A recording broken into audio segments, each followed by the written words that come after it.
परमार्थांचंच प्रमाणे ब्रह्मज्ञान बाजारात भेटत नाही, ब्रह्मज्ञान रानावनात भेटत नाही.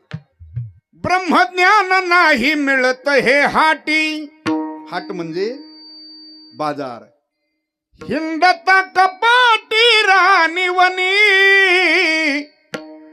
ब्रह्मज्ञान नाही मिळत हे हाटी. ब्रह्मज्ञान बाजारात भेटत नाही, हिंडता कपाटी राणीवनी, दर्या खोऱ्यात रानावनात ब्रह्मज्ञान भेटत नाही. नाही. आणि तरी सुद्धा महाराज म्हणतात मला नको. नको. बरं चला पुढं. मग वंश परंपरेने भेटतं का ज्ञान? आता बऱ्याच वेळेला कधी कधी माणसं, आता काहींच्या 4-4, 5-5 पिढ्या आहेत ना परमार्थ, आहेत काही घराण्याच्या परंपरा आहेत, फडकरी परंपरा म्हणा, त्यांच्या परंपरा आहेत. तर काही काही माणसं सहज म्हणतात, हो महाराज त्यांची 4थी पिढी आहे परमार्थात, त्याच्यामुळे त्यांना सहज सहज प्राप्त झालं. होतं का? परंपरा आहे म्हणून नीट आहे का?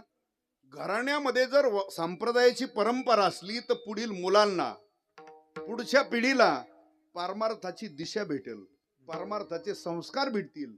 ज्ञान नसतं भेटत. ज्ञान हे ज्याचं त्याला मिळवावं लागत वा असतं. वा. ज्ञान हे ज्याचं त्याला मिळवावं लागत असतं. बाकीचं सगळं मिळेल तुम्हाला वंश परंपरेने. बँक बॅलन्स, शेती वाडी काय असेल, गाड्या घोड्या काय असेल, म्हातारं गेलं किती 100% मिळणारच. त्याला कोणाची गरज नाही, ते मिळतच. कोणाला? पोरांना मिळतच ना म्हातारं गेल्यानंतर. पण ज्ञान नसतं भेटत. काय त्याच्याकडे बुद्धी चातुर्य असेल, ज्ञान असेल, ते त्याचं.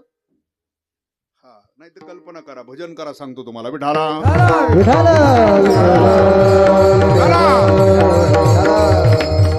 श्रीमंत मनुष्य आहे. किती श्रीमंत? 200 एकर बाग आहे ते. किती? आणि 200च्या 200 एकर लावलेला आहे.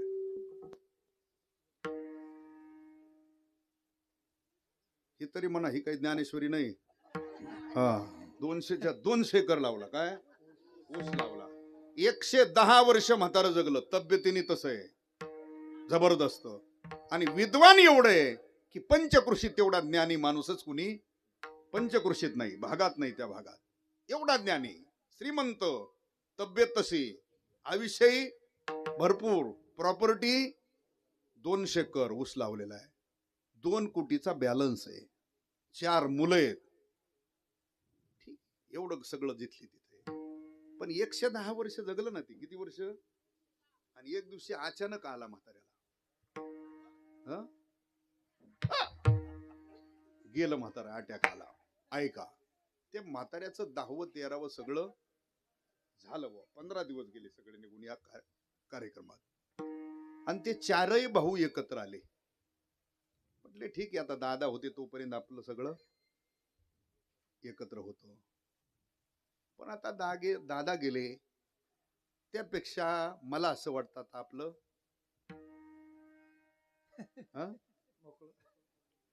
ही ओवी लय पाटे तुमच्या लय पाटे ही ओवी. कारण सगळे घर तुमच्यामुळेच बाहेर झाले नाही.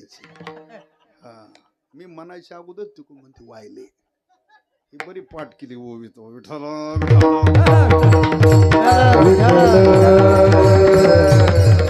काय झाले? विभक्त झाले. ठीक आहे, झाले विभक्त. आता विभक्त झाले म्हणजे ते 4 भाऊ, जवळचे शानी 4 माणसं गावातली प्रतिष्ठित घेतली, झाले विभक्त. पण गावात चर्चा, परिसरात चर्चा झाली. अरे म्हातारा होतं तोपर्यंत टिकून राहिलं, पण म्हाताऱ्याच्या मागे काही मुलांनी एकत्र टिकवलं, अशी चर्चा झाली. पण जवळ अशी 10-5 माणसं बसले की ती चर्चा झाली ना. ठीक आहे, मुलांनी काही टिकवलं नाही, पण बाकीचे म्हणतात अरे जरी विभक्त झाले तर त्यांना अडचण काय? मुलं आहेत 4, 200 एकर बाग आहे ती, म्हणजे प्रत्येकाला बाग आहे ती क्षेत्र आलं. किती? बर, बँक बॅलन्स होता 2 कोटीचा, म्हणजे प्रत्येकाला वाटून आले 50-50. बरं, चौघाला अगोदरच म्हातारीने 4 बंगले बांधलेले, प्रत्येकाला 4 व्हीलर आहेत, 2 व्हीलर आहेत, ट्रॅक्टर आहेत, सगळं गडगंजे. काय अडचण आहे?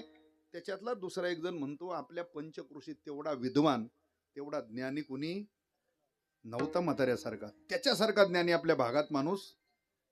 पण दुसरा एक जण म्हटला, वाटणी करताना मी तिथंच होतो, ते ज्ञान सुद्धा 4 पोरांना सारखं वाटून दिलं ना म्हाताऱ्याचं.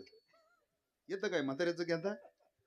ते म्हाताऱ्याचं ज्ञान म्हाताऱ्या बरोबरच गेलं, पोरांना वाटून घेता येत नाही. ऐका, वडील गेल्यानंतर त्यांची